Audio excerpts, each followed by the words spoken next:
Hello Cave Dwellers and welcome to the Cave for another episode of Show and Tell, and today we've got Simon from the channel BackInTimeSime with us. Simon, welcome to the Cave. Hello. Thank you for joining us. Thank you. And we've Hello, got... Quave Dellers. Quave Dellers. Close enough. Yeah. And we've got quite a collection in front of us here, the Blue Collection of Dreamcast games, which is a complete or nearly complete collection of Dreamcast games. It is. Yeah. It is a complete, by the way. Complete. Thank you for having me on. You're welcome. Thank and this you. is the first time I've actually done a show and tell where I've been allowed to keep my trousers on. Okay. I The less said about that, the better, I think. I just thought I would bring that up. Yes, this is a complete collection of Dreamcast PAL. So this is anything that's released really in the European region. This is all of them. All of them, and that amounts to? About 217. I think that's the number. Yeah. Need to confirm.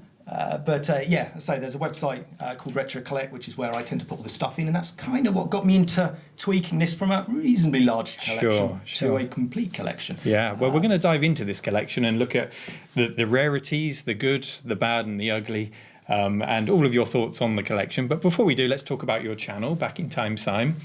I'm certainly a fan of it, and I like the context that you build around the channel and around the videos, which is to say, for every video, you'll say, this is the year we're in.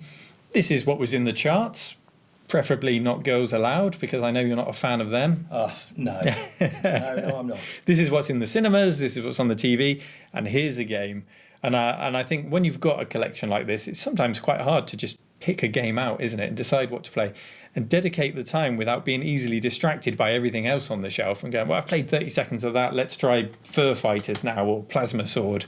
When you sort of sit yourself down and you put yourself in that context, and just dedicate yourself to one game, I think you get a hell of a lot more out of it, out of the experience. How do you find it? No, exactly. So again, with me, and I bought a couple of the magazines for the point. Often I will have a little bit of a flick through a magazine, I'll find a game, and I think, oh, I remember that, and I remember what I was doing. Yeah. And that kind of perks the interest. And for me, retro gaming, or any old, anything you're playing that's not new, you're kind of taking yourself back to that wonderful place of watching Airwolf on a Saturday afternoon and those sorts of things. Yeah. And to do that, to me, there's a bit more context than just a game. Yeah. I've never played this game, so that's a bad example. Yeah, so I like to get the feeling of what was going on. What was I doing then? What music was I listening to? Or in the case of Girls Aloud, most definitely not listening to. Yeah. So I try to bring the whole context to the time, and that's kind of where the back in time concept goes. It's like we're going back to a moment in time. We're going to look at a game, we're going to have a little think about what was going on, maybe have a look at the review in the magazine, and bring that all together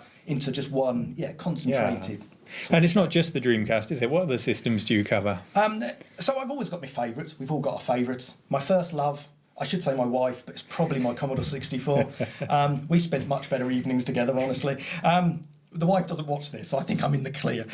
So Commodore 64 was my first love, so that's always going to be on the show. Sure. I do look at SNES and Mega Drive, but even though I actually was very much into those consoles, it's harder to do those. Everyone else has kind of done them, and there's a lot. I don't know. They don't kind of now quite give me the same interest. But I do like the Xbox, even the Xbox 360. I enjoy. And the Neo Geo, which is a massive love of mine as well. I love the Neo Geo and the MVS stuff specifically, or anything arcade related. Yeah, it's mostly about the Dreamcast today, but you have bought some little Neo Geo things with you to show us. And the PC Engine, don't forget, that is one of my personal favourite consoles to cuddle. It is the sweetest little thing, excluding... we have got something to the right of me here, which I can't really ignore, but we're going to hold off. We'll show you that in a minute. It's quite a treat. It's a very masculine console. Maybe. What have we got on the table here then, Sam? Why don't you just take us through this... incredible collection. I've never seen so many Dreamcast games in one place. Well, you've definitely never seen more PAL Dreamcast collections. Sure. Well, I suppose there could be some doubles. Well, of course, the Dreamcast again was a Naomi arcade machine at its heart. Yeah. So you're going to get those classic arcade conversions, your Crazy Taxis. Sure. And I mean, what a game, yeah. Crazy Taxi. So you're going to get a lot of arcade conversions. I don't know if there's a great deal of games that are necessarily unique to the machine, but you will find, and again, this is another reason why I think I love the console, when a game is on this machine, you know you're getting the best copy. Sure. That might be a complete lie, but that's how I feel, and I'm sticking with it. So, Fighters, of course, fantastic. We talk about Street Fighter, Double Impact there, fantastic game, absolutely brilliant. And of course, if you've got the arcade stick, you are you are in the arcade. Yeah. Again, apart from any fighting, squabbling, chips being thrown, loud music, you'd have to obviously add all that yourself. But Sure. the rest of it, It's all you're in there. absolutely there. So the system is quite well known for fighters. Absolutely, Yeah. yeah. I mean, you've got SNK versus Capcom. You've got, obviously, my absolute favourite of probably all time, which is Soul Calibur, which is here somewhere. We've got that over here, I saw. Soul Calibur. There we go. There we go. Soul Calibur. Now, again, for me, Soul Calibur was the moment when I realised my Dreamcast child had been born. Okay. So, again, I got the console on day one, on release. Yeah. Just about, because I almost missed it. When I bought it originally, I bought it with Sega Rally 2, which was fabulous. Okay, so day one, game one was Sega Rally 2. And any other games when you bought it? No, And that was it. That was my pocket money. Okay, did it come bundled or did you have to buy that separately? had to buy it separately. So no games in the bundle. No. And I think the machine was $199. Okay, yeah, I'm that not- sounds right. Yeah. Yeah. And the games were $39.99. And so, yeah, day one. And of course, you had to buy your VMU, which Yeah. is your little visual unit, which is quite sweet. Okay. And you could play games on that, couldn't you? So they say. There, you know. Realistically, not so much, but obviously it's quite nice when you fire up a game, you get some little graphics on Yeah, that. not much more than a Tamagotchi, but No, you know, and you bit can of mate fun. them as well together, which is Okay. quite interesting. So the way they're designed, they can mate in a pleasurable experience. Okay, and Yeah. what do you get out of that? Just the pleasure of clicking them together, I or think, yeah, and you can transfer saves. you can transfer saves? Though, Okay, of course, the actual controller allows you to put two in, Yeah. so you could just do it through that. yeah. But maybe Okay. if you were at school and you wanted to mate with your friends, perfect opportunity. Was that the technical term, mating? Well, I wasn't at school at this point. And Okay. I probably didn't have any friends. I definitely didn't have any with the Dreamcast. So Yeah, I'm you afraid weren't I mating didn't with get anyone at involved. that But point. It's an interesting thing you can do. We'll come on to the hardware a bit more later. Let's talk about the game. So you had Yes. Sega Rally 2 from day one. First impressions. Dreamcast day one, you fired up your first game. What was the experience like for you? Well, Sega Rally, I love Sega Rally. And funny enough, I never had a Saturn. I'm not really into the Sega Saturn, No. but I worked in Tandy at the time. Okay. And we didn't sell a lot of stuff in Tandy. You had a lot of free time on your hands. It was a failing business. Okay. And they decided that they were going to buy the Sega Saturn, and we only got one. Right. Just the one, and it come with one copy, which you had to buy separately, of Sega Rally. Okay. And we played it for a long time in the Ah. shop until some terrible person come in and purchased it. And that was it. That was all we ever got, the one. So I loved Sega Rally from that point. I loved it in the arcade. So I kind of was pretty excited for it on the Dreamcast. It was quite a faithful conversion on the Saturn. Yeah. The Saturn version was very good. Yeah. The Dreamcast version is a step up graphically, has some of those. And at the time, some of the effects were, the way you went through the water and just those little simple Yeah. things were pretty splendid. Yeah. So that, brilliant. Next game, Sonic Adventure. I think it had been overhyped. Maybe people had overseen it. It was sort of running in the shops for months beforehand. It didn't blow me away. But Okay. then Soul Calibur, which came out in the UK a month later, unlike in the US where it was a launch title, Yeah. that absolutely... That's what sealed it for you, is it? Yes. Yeah. That was the moment Yeah. where... And the Dreamcast was the first of the sixth generation of consoles. So it was before the PlayStation 2, before the GameCube, before the Xbox. So it was really trailblazing at this point. And I remember my experiences of the Dreamcast was a friend bought one round and he was quite forgetful, and for some reason he left it at my house and he didn't collect it for another 2 months. So I had this Dreamcast sat there with Power Stone, with Ready to Rumble Boxing, and with Sonic Adventure, which wasn't terrible, but I did enjoy Sonic Adventure. And games aside, my first impression of it was these textures look clean, this anti-aliasing around the edges. There's less jaggies than the PlayStation 1 and that previous generation. And just to summarize, it definitely felt like a new generation. It definitely felt like a step up. And I thought Sega were on to a winner when I saw it. When it failed a couple of years later, it was really a case of how did that happen? Well, it makes no sense. And the thing No. is, the PlayStation 1 obviously was a trailblazer in itself, Yeah. but it struggled with 3D. You look at some of the 3D now, it's actually quite hard to stomach at times. Yeah. In fact, some of it's just outright disgusting. Yeah. Whereas the Dreamcast... This thing, it didn't have those limitations. These games look good. The quality of the textures were good, and the frame rates were excellent. And it still looks good now. Yeah. Well, you've told us about your first games then. Let's take a closer look then and dive into some. How about a rare example? Have you got any rare titles here that people maybe haven't heard of? Well, there's kind of two that always come to mind. Stack over here, yeah. Yes, which we put just here. These two are an interesting one. So, and again, we're talking about PAL here. So, from the PAL side of point of view, well, this isn't really collectible, but it is expensive. So does that make it collectible or expensive or both? It's one of the more expensive games. It's one of the more collectible games, but it is a pile of old steaming pans. Okay. I mean, it's bleeding awful. Now I've had it for a while, and me and my old mate Mark, he come round once after I got this because we thought this was a good idea to play it. And I remember at the time we played it and thought, well, this can't be right. Sure. But we went on and played other things. And, you know, that memory was put back. When I played it for the channel, no, it's really bad. What's this, Moho? Moho.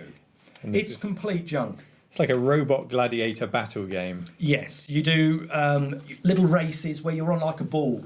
So it's kind of like Marble Madness, I guess. Okay. With a robot plopped on the top. You're trying to sort of balance the robot. Badly. Yeah. It's kind of momentum based. So you're kind of swinging yourself backwards and forwards. You have these races which are amazingly dull, where you just go round in circles. You have one where you punch each other, which is just goddamn awful. And it has numerous ones. When you get medals, you can go on and do more terrible things. Okay.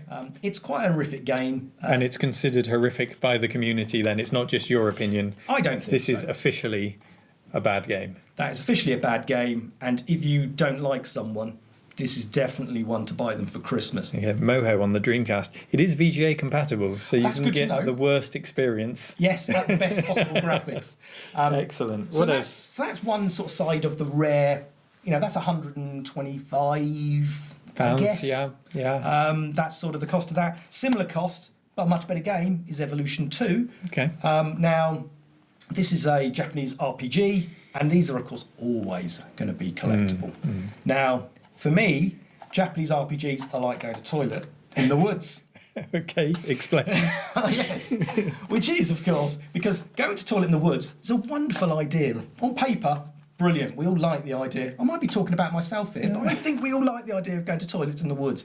But the practicalities, terrible. Sure. Exactly the same with Japanese RPGs. I love the idea of them, but the actual practicality of playing them, I find a little bit more difficult. You need to spend a lot of time. This definitely has a lot of grinding, and therefore I've not yet committed to play this. I want to play it properly. Right, so you want to set the time aside. What are you thinking, a week, a month? How long do you want to set aside to get stuck into that? Well, I struggle with more than about 5 minutes on anything. Yeah. But I think a number of weeks at least. That's probably going to be 120 hours, something similar to get through it as a standard, Japanese RPG sort of time. It's going to be a commitment, and I'm not that committed. So that's kind of on my maybe one day list. Yeah. But it's very collectible. And again, similar sort of cost, I would imagine, 120, 130 pounds. $160, yeah. So Evolution 2, is this a series that went on to have more? Evolution is here somewhere as well. Yeah. I don't believe there was any others. Not big on my Japanese RPGs. I don't know a lot about them. Ask me anything about Ultima or the the American RPGs, Baldur's Gate, but the Japanese ones I don't know a huge amount about. So I do some, not that one. if this is a good one, yeah, I should give that a go sometime. Yeah, maybe. Or Moho. Treat yourself.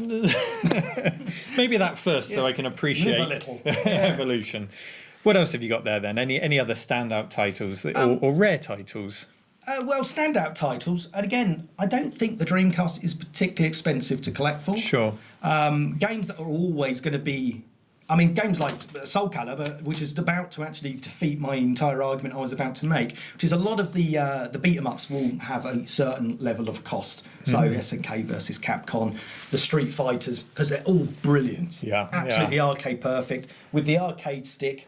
Fabulous. Highly collectible, yeah. Whereas something like Soul Calibur, of course, it was so good everyone bought it. Right. So I So think it's- £3, maybe a fiver. Really? Yeah. Okay. And that, again, is the game that changed my mind about things. So the fighters are brilliant, but also at the same time, watch it, it's going, is games like Metropolitan Street Racer, Yeah. which went on to be Gotham Racing. Oh, okay. Same Okay. guys.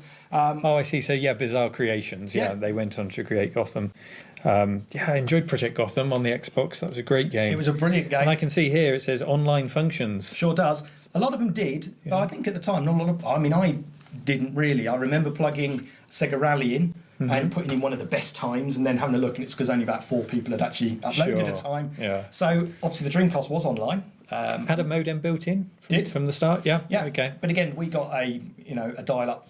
I don't even think it was 56. I think it was less than that. Maybe 28. It wasn't a very good modem, Yeah. and it changes colour differently to the rest of the machine, which is somewhat annoying. Yeah. I'm seeing a few sports titles. What I'm not seeing is anything by Electronic Arts, because my understanding, correct me if I'm wrong, is that EA refused to make titles for the Dreamcast because they asked for exclusive rights on all sports titles.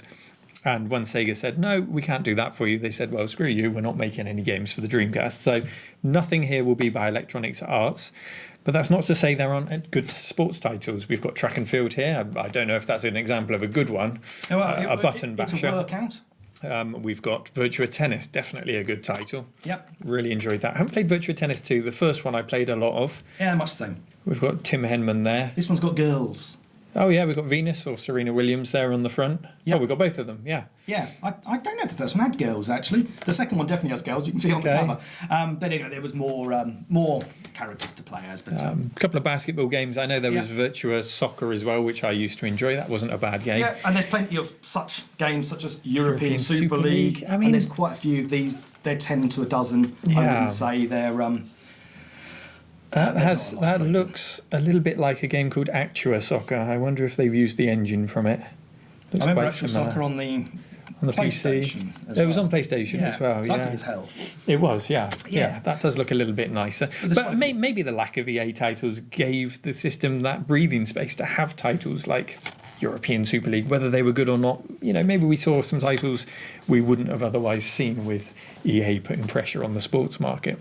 Well, and absolutely, and of course, being an arcade machine, things like Virtual Tennis, faithful conversions. They've got to get them out there. But it's not really my genre, sports games, to be honest. So I do not care too much, especially for the football games.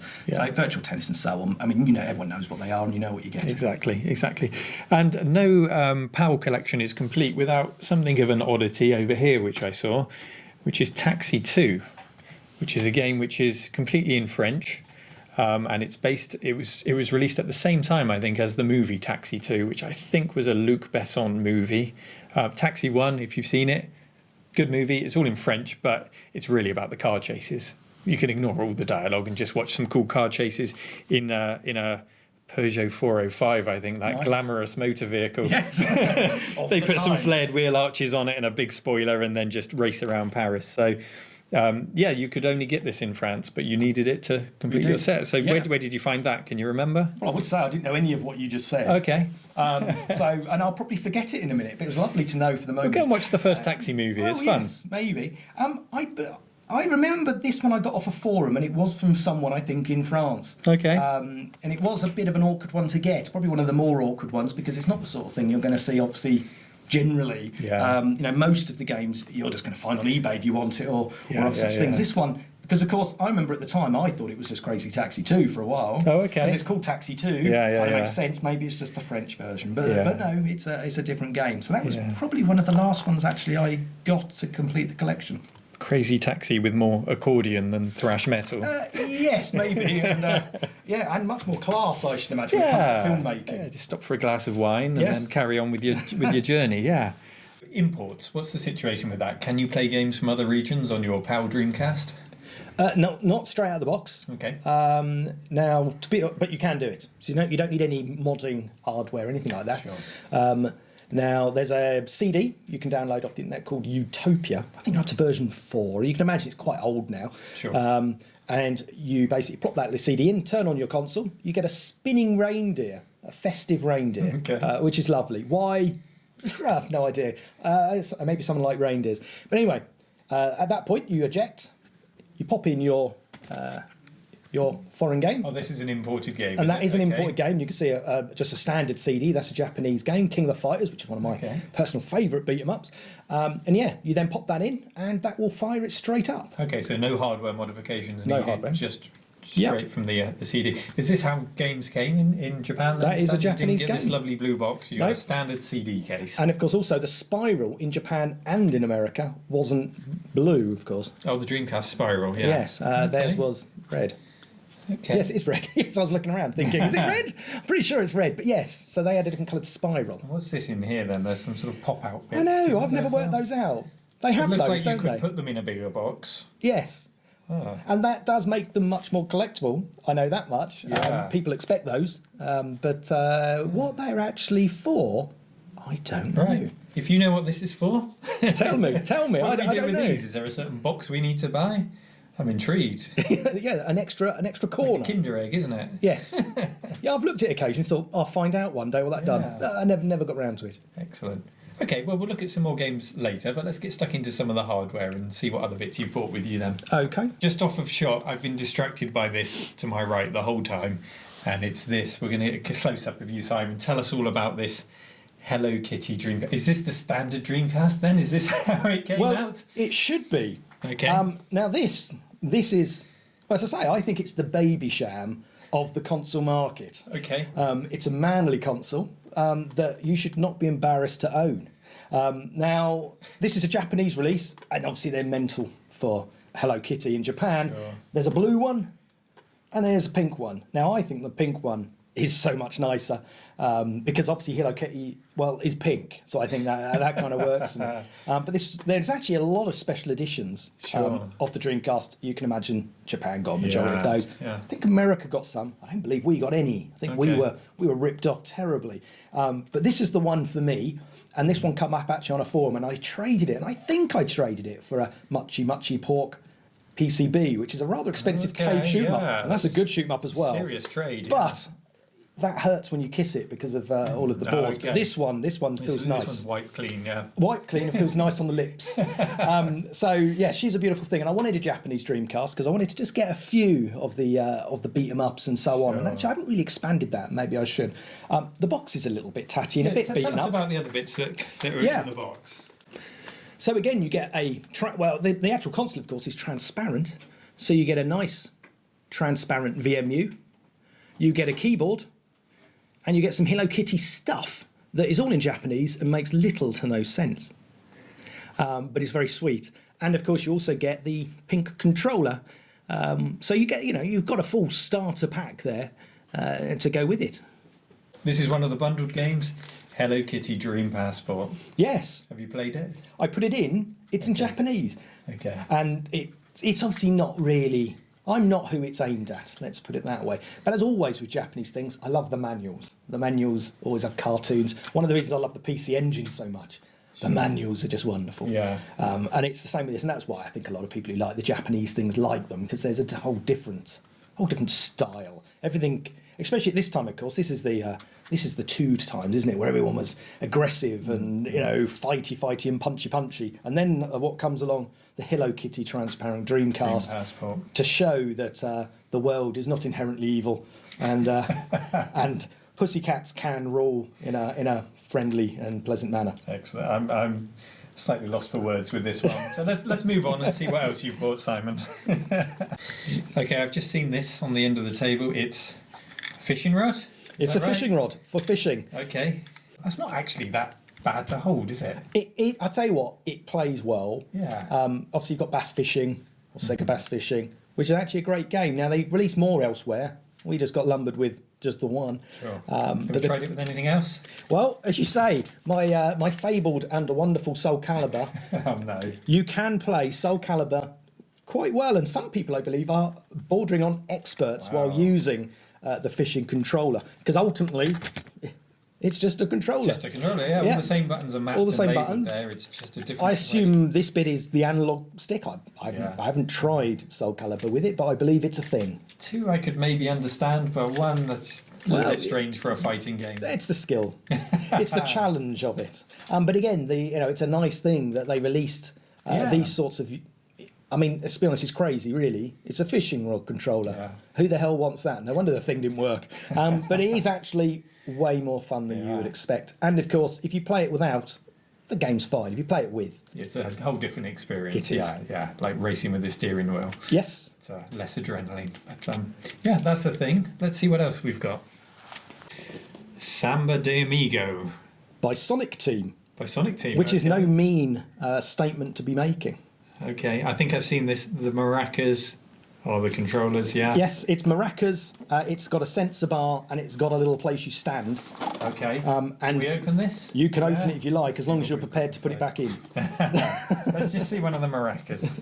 Which Have Take maracas that sounds. Yes. and what? You're dancing on the mat at the same time. Well, you're maracaing. Okay, so it's all about rhythm and. It's a rhythm game, and you can see you stand there, and you've got two little sensors in front of your feet. It tells you where to stand, and yes, maraca Maracas away. have got a button on. Oh wow! You played it Ye once. once, okay. It's the putting it away that bothers me. Yeah. It doesn't fit very well in the box. One for friend. You didn't play it on your own, did you? Oh, of course. Yes. More Yeah, of a party game, surely. it is, but I have no shame, and I played it by myself. I think my wife might have joined in. I can't remember. I was probably too involved. There's a button there too. Look at that. Yeah. So. So yeah, but it works. It works rather well. And if I remember rightly, you couldn't at the time buy this in the shops. This was you had to buy it from Sega directly. Okay. So I think it was like mail order only, effectively. No, that's a really nice thing to have on your shelf as part of your collection, I'd say. It is. Yeah. Currently, Nice. it actually sits on top of my arcade machine 'cause it's the only Yeah. place I have room. It's nice. You want to show that off, yeah. But one day, I mean, it's obviously vibrant and colourful, and everything I kind of enjoy Yeah. about life itself. There Excellent. Let's is pop a that one bear back. playing maracas. Okay, so from Hello Kitty to maraca monkeys. Maraca here's, monkeys. here's a slightly more conventional controller. Tell us about this one. Yeah, well, this is the fight stick, and it is a wonderful fight stick. It's got a metal bottom, which sounds silly, but anything with a metal bottom is a good bottom.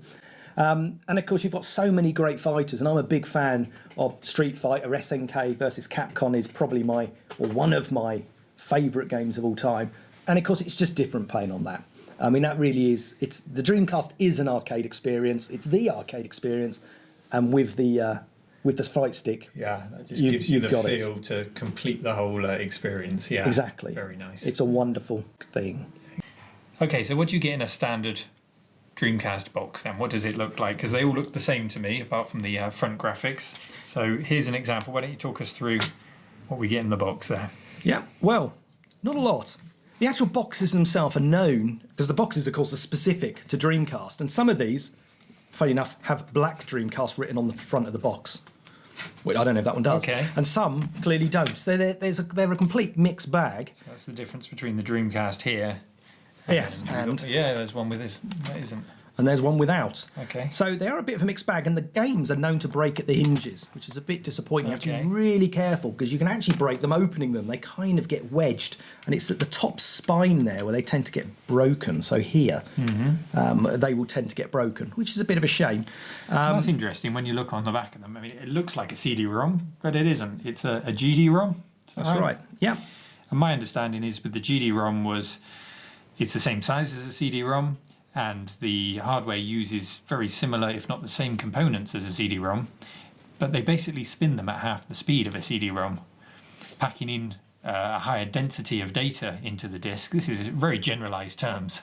Yeah, if you can't tell, I don't know exactly what I'm talking about here, but my understanding is spin it slower, you can get higher density of data on the disk, almost like filming with a video camera in slow motion. If you film in 120 frames per second instead of 60 frames per second, you're getting that many more frames, and you can play it back at a slower speed or a faster speed, and you've got more information. Am I making sense? I think so. My belief is they're about 20% more capacity, something like that. Because I think it I was think it's 1.2 gigabytes, so that much. yeah, nearly double. Wow, Nearly double. that's a lot then.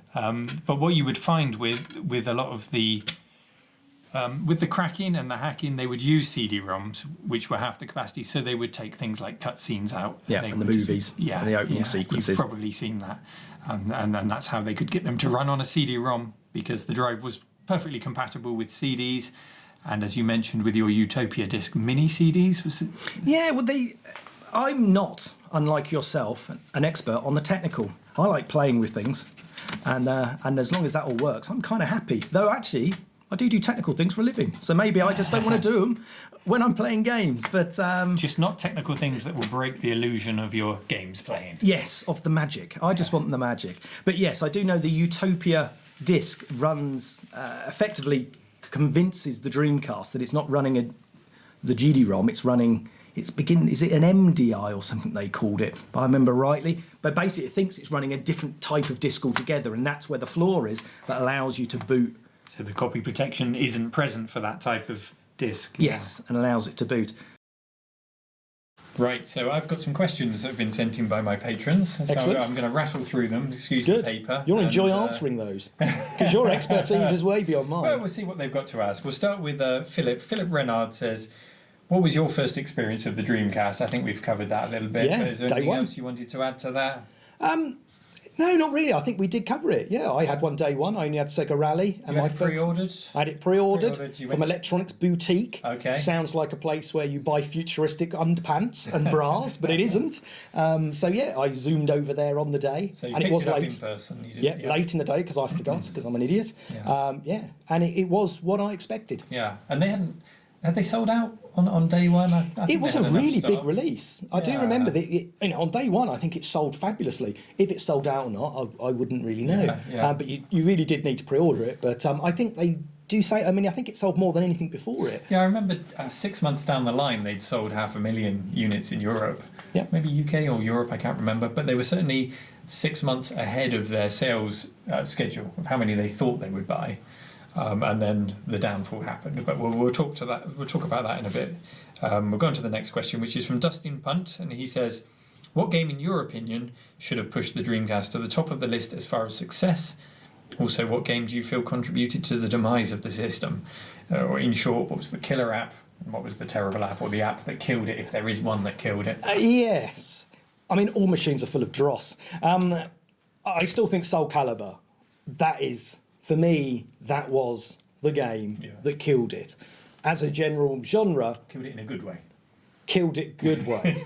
Yeah, I mean, it killed it. Yeah. As in, this was the game which this blew me away. I mean, it really did. There's few games, Mario 64, Elite on the Commodore 64, and I've seen it up there. These are games which changed your perception. Or Carrier Command on the Amiga. Oh, yeah. The first time you saw that take off from the ship was like, if anyone at that point, well, I would have burnt them as a witch for saying that was what I was going to see. It was amazing. And Soul Calibur the was killer it. game. So That's this up for there me, with and this it. was really early on as well. So this was the one that should have made this go stellar. Okay, and the worst of the worst? Well, we've have already covered mentioned. Moho, and it is complete junk. I think one of the problems is, I think the amount, what the Dreamcast does well, it's got some fantastic titles. Crazy Taxi, I mean, absolutely brilliant. Me and my daughter used to play that to death, and we loved it. All the Street Fighters, all the arcade. There's a lot of arcade games, really, which is where it excels. It really only has a handful of RPGs, which at the time, with Final Fantasy VII, were on a bit of a climb. It didn't really have any, though it did have, and my mind blank, but there is a particularly good one, which I will remember.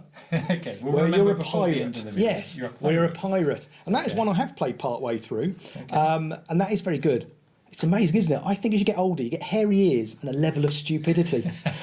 Those two things. We'll dig through the games and we'll find dig that. through and find that. So there wasn't a game that killed the platform, obviously. That was more down to piracy, more down to competition. But there was some dross at the end. Yeah. I do think probably what killed it, in my opinion, was the quality dropped off. Yeah. I think the games that were coming out, if we look at these games, I've probably only played 20% of them. Sure. And there's probably a 2080. I don't think it's got more dross than, say, the Wii. Sure. And it hasn't got more rubbish games than probably anything else. But I think it just started to lose. It lost its way, really. Yeah. And what it was promising to deliver was more kind of PC clones, and it just lost its Lazy focus. ports. I think so. And maybe the arcade had something to do with that. Yeah. The arcade wasn't doing well. Naomi was where most of the great games come from. The arcades were dying off. Yeah. Maybe Sega had just lost their magic or lost their will to live, which we all do now and again. But yeah, I don't think any one game killed it. I think it killed itself. Okay. So the next question is by Eric Bernston. Eric, sorry if I'm pronouncing your name wrong. It's E-I-R-I-K. Oh, okay. Eric. I think that's Eric. Eric, he says, I would like Simon to educate me on the Dreamcast version of Half-Life. My understanding is that the game was basically completed, even though it was never released. How playable is the leaked version? How does it compare to the PC version? Does Simon have anything relating to Half-Life in his collection, genuine prototype discs, etc.? There's a lot of questions in there, but it's focused around Half-Life. Yes. And following on from that last question, the impact it had on the PC, I mean, that could have been a killer game for the DC if it had done well. Well, it could have been, and it shouldn't have been. Because at the end of the day, Half-Life's a PC game, and let's be honest, these controllers aren't great for those games. I mean, they're really not. I think we have to move forward to like the Xbox, to where the consoles could start doing, and there I'm talking about Halo, where all of a sudden the console could actually compete on the first-person shoot-'em-up. They were kind of shoving first-person shoot-'em-ups onto consoles at that point. But Half-Life... There is, of course, a lot of nostalgia and a lot of love for GoldenEye on the N64. Yeah. We're talking about first-person. Plays like crap. But when you do go back and play it, yeah, it's like you feel like you've got some sort of disease. And it's it all was over a step the place. up, but we hadn't got there yet. It was good at the time. Yeah. But lots of things were. That A-Team T-shirt that was really tight when I was a kid, I thought that was ace. But looking at it now, it was too tight, and I just looked like a big fat lardy person. Okay. So, there we have it. Back to But Half-Life, anyway, and away from lard. So Half-Life, now funny enough, you did tip me off about this particular question. If I break the illusion, I can only apologise, No. which was handy because I don't know anything about it. Yeah. Now, because of course it wasn't officially released, therefore I don't have it. But I did have a scrummy true. Now, one thing I do really like about all of these things, and again, often on my channel, I'll look if I have a magazine from the time, I will look at it because I love magazines.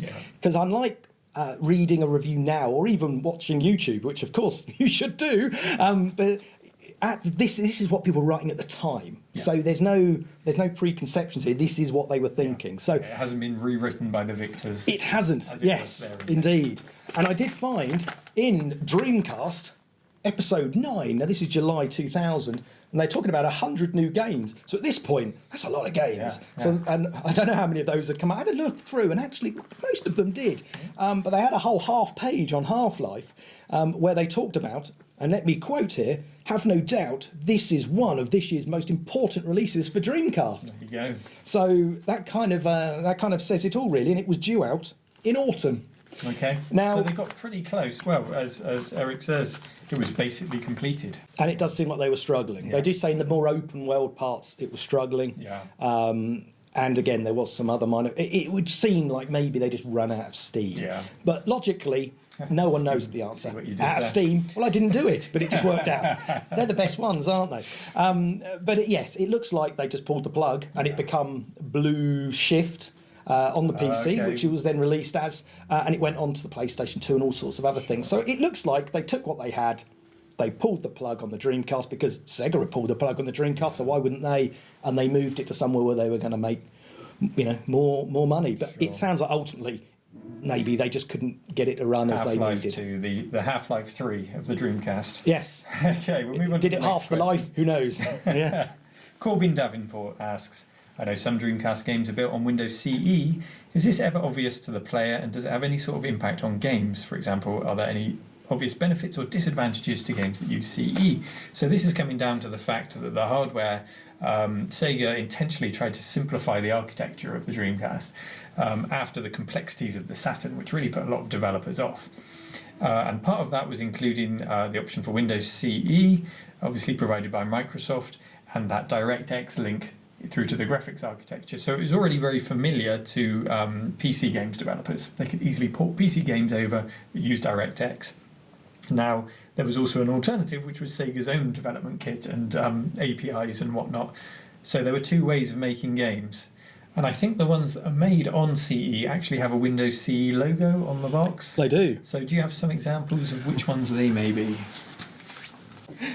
Okay, we found it, Sega Rally 2, and it's not that prominent on the box, but there is a little powered by Windows CE logo there. So anyway, do you have any experiences between those that were powered by Windows CE and those that weren't? Any noticeable differences? Nothing I ever noticed. Okay. But I'm not the sort of person who looks. Sure. Because, I'm just, it runs, it's fine, I'm having fun. They do say there is some slight performance issues with frame rate on Sega Rally 2. Right. I can't say it bothered me, but again, it depends, how you play your games. I also suspect as well, it may say it when it comes up on the boot screen. When it starts to boot the game, I think it says Windows CE there as well.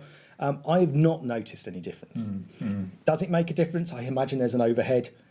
So I guess it depends on the nature of the game. If you're really pushing it to the limits, then maybe that extra 10 or 20% overhead of not having the Windows CE OS or whatever the limitations are make the difference. But yeah, okay, so no real noticeable real world difference, Corbin. I think it's fair to say. Fair to say. But we did also find Skies of Arcadia, which was something I was talking about earlier that my brain blanked me on. Okay, yeah, there it is. And of course, Phantasy Star Online 1 and 2, the MMO, which was the MMO I was talking about from earlier. So yeah, more Japanese. Oh, this is the pirate one you were talking about. That's the pirate one. That Pirates in the Skies, though. Not Pirates in the of Skies. The Sea. No, that's also available on GameCube as well, I know, which is a good version. But yeah, Dreamcast version, I think that is the best RPG on the system.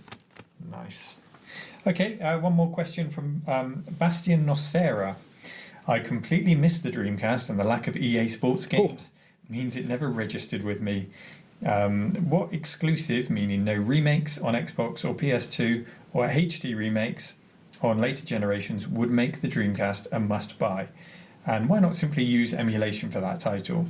He gives an example. He says, I have a copy of Typing of the Dead, which I intend to emulate.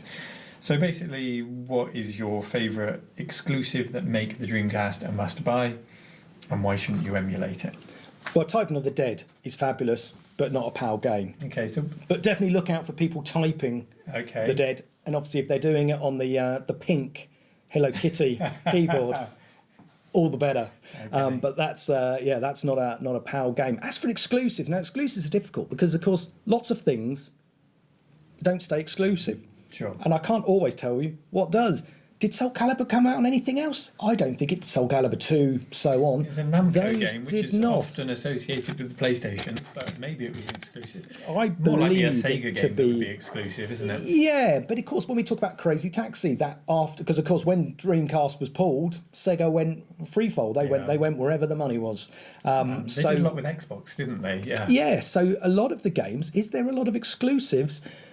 Actually, honestly, I don't really know. I mean, when we talk about emulating, the emulation's not perfect. It's still rather nasty. I mean, I've got my little handheld that I use, the GPD, which is a fabulous little thing, and it will emulate the Dreamcast. Okay. But you've always got some extra lines, and it's a bit jiggity-jaggedy. And again, a lot of these are so cheap that you'd almost argue why bother. Sure. It depends how much bandwidth you have. Yeah. But to me, though, as with any console, I suppose it depends how the makeup is. But with the VMU, you can't really emulate the VMU, which is obviously the visual memory unit. You can't really emulate that controller specifically. It's always going to be a little bit different. You buy an adapter to convert it to USB, maybe? I've not seen one. They obviously do one for lots of them, haven't they? I've never seen one for the Dreamcast. Because for me, the controller is always key. So even when you're emulating, you've got to get that same controller in your hands. Well, that's the real. Ultimately, that's the only thing you're feeling. Yeah, absolutely. But the control ports on that are unique to the system. Plus, also, it makes a right old racket. The Dreamcast, when you turn it on, it kind of goes. It's a bit like floppy disks when you put them in. Without that annoying noise, I don't know if you're quite getting the full experience. And I said earlier, it's not an expensive machine to collect for. But at the same time, for me, playing your old games, for me at least, is about those feelings again and going back. And if you missed it the first time, it's going to be an altogether different experience. Yes, you're going to be doing it for different reasons. Yeah. And ultimately, is there a lot of games on the Dreamcast that you can't get elsewhere? And you can see I'm somewhat of a fan and a collector, but I'd be hard pressed. This is probably the wrong answer, but hey, I don't work for Sega. But I think you'd be hard pressed to find brilliant reasons unless these are the specific games you want. Yeah. This is the arcade. This is the arcade machine at home. This is like the AES for the Neo Geo. Yeah. This was the equivalent. So if you do want Street Fighter, Dead or Alive, or Virtual Fighter, or Crazy Taxi, and all of those wonderful games, ports, you want those as close as possible to what was the Naomi. Then this is where you're going to get it. Has it got hundreds and hundreds of classic games that you can't get elsewhere? Well, I would You not... tell us. You tell us in the comments section. I'm sure you can. You'll be able to pick out some examples. Yeah, because I'm Prove us wrong. blanked. Yeah, Yeah. tell us where the exclusives are and what we should try. Because as Simon said, he hasn't actually played every one of these games, so maybe there's an exclusive hiding in here that he really needs to play. So give us your advice. But thank you to my patrons for your questions. Yes, and sorry for my answers. I think yours were much better. Let's take another close look at just to try and see some more of the games. We'll just get some sweeping camera shots and some close-ups just to show you what's here. And then I think you've got one or two non-Dreamcast related things to show us. Yes. So let's get some close-ups. Let's have another cup of coffee. Good. And we'll round off your visit today. Perfect.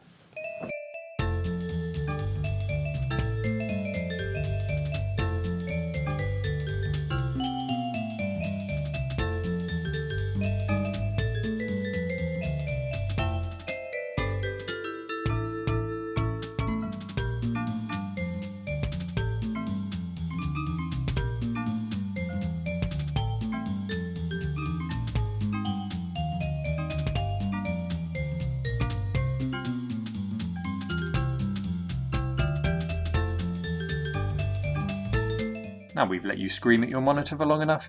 Shenmue, the obvious exclusive on the Dreamcast that neither of us could think of at the time. The sequel was released on the Xbox, but the first version here an exclusive to the Dreamcast.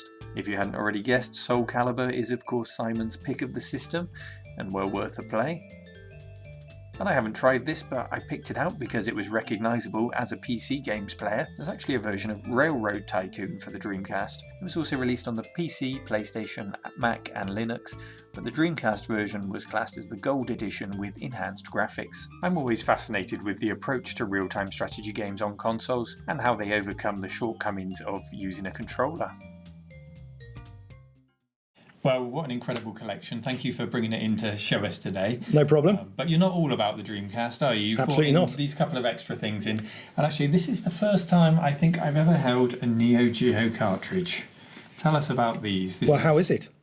How does it feel? It's weighty, quality. It's That feels nice. Like a quality. Well, I shouldn't slap it, should I? Sorry. Slap it, slap it. Well, I would say this one, which is Fatal Fury, the newcomers. Yeah. Brilliant game. In fact, probably my favourite. So much my favourite, I have two.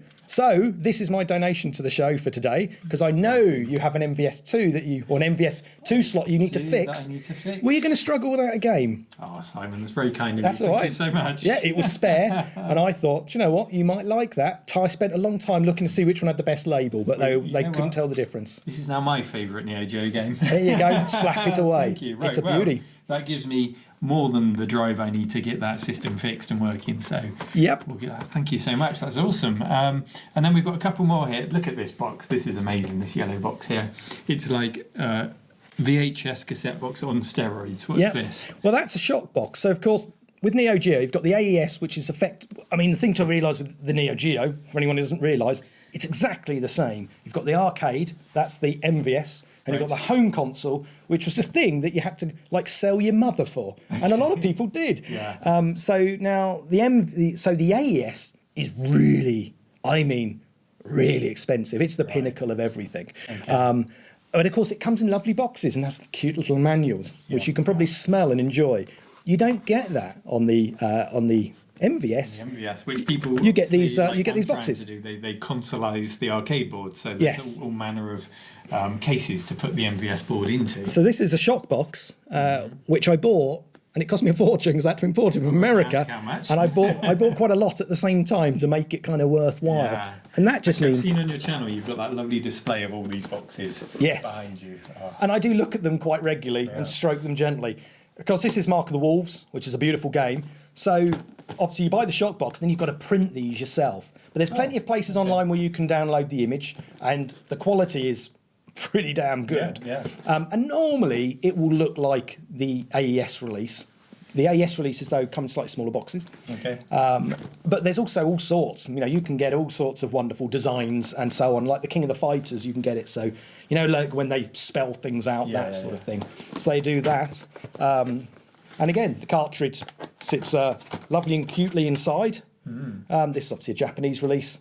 Again, though, Japanese release doesn't make any difference. They're all exactly the same. So you just set the language in your switch. Yeah, and that's it. Yeah. So Yeah, you don't have to worry about what language it is. So that is I mean, I need a shock box. I need to do a whole episode on the Neo Geo, and it's just incredible that this system was about at the same time as the Sega Mega Drive, as the Super Nintendo. Yeah. Obviously, it cost a fortune, but if you went round your mate's house and they put that on a shelf next to your Mega Drive game, well, you would just sort of shrink into your chair, wouldn't you? You know, you would know who was boss. Well, and it's interesting because, again, as we pointed out, as we were talking about, later on, that's an arcade game. So that's King of the Fighters 11. And what arcade platform does this go on to? On the Atmos Wave, which is basically a Naomi, which is basically a Dreamcast. Okay. But that is the cartridge size on that. So that was what, after the Neo Geo was done, they then moved on to a 3D style unit, which was a complete flop and only had 5 games or something. And again, a few years ago from the forums, you could pick, they were giving them out. Yeah. They were chucking them away, but now the prices have... They moved quickly on from that thought. They did, when people realised how collectible they were. But ultimately, they then moved on to that. So we can see how sizes have changed. Yeah. But of course, all the RAM is on that. Ultimately, the console, this is all RAM.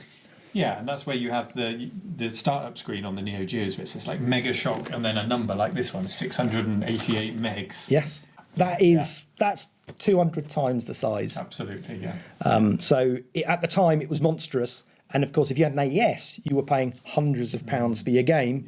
Yeah. MVS now, not at the time, but now it's obviously much cheaper to collect for. Yeah. And you can still make it look beautiful. Yeah. And of course, the experience is as pleasurable. It is, and you may or may not be a fan, but emulation of the Neo Geo is very advanced. You can experience all of those great games through emulation with any USB arcade controller that you can pick up. In fact, I think you can actually get official Neo Geo arcade controllers with a USB lead on now, so you can get a very close experience through emulation. But you can't experience holding something like that in your hand or putting that on your shelf. No. Or as you do, just standing and looking at it and appreciating it. And grinning at it. And saying, do you know what? I like you. You make me happy. Yeah. And I think for me, Neo Geo makes me happy. And also, I still play these games now and I still love them. Games are still developed for these systems. The Dreamcast in particular. I don't know about the Neo Geo. Yes, but they're not cheap. No. And oddly, they're often on both. There must be some synergy between the two. So, yes, I mean, these are games, for example, in fact, Stormwind, I'm 99% sure, you can see I never like to commit on anything I'm not 100% sure on, which is why I never commit to anything, is the fact that is also available on an MVS cart. Okay, this is a shoot-'em-up game. Yeah, but that one there is for the... This is a brand new or newish release for the Dreamcast, and there are still more being developed. So yeah, it's quite a community for it. It's not a dead platform. It is not. Excellent. Well, thank you so much for coming in and sharing all of this with us today. I hope you all enjoyed looking at this collection. I hope it's not the last we see of you, Simon, because you've obviously got a lot more on your shelves to offer.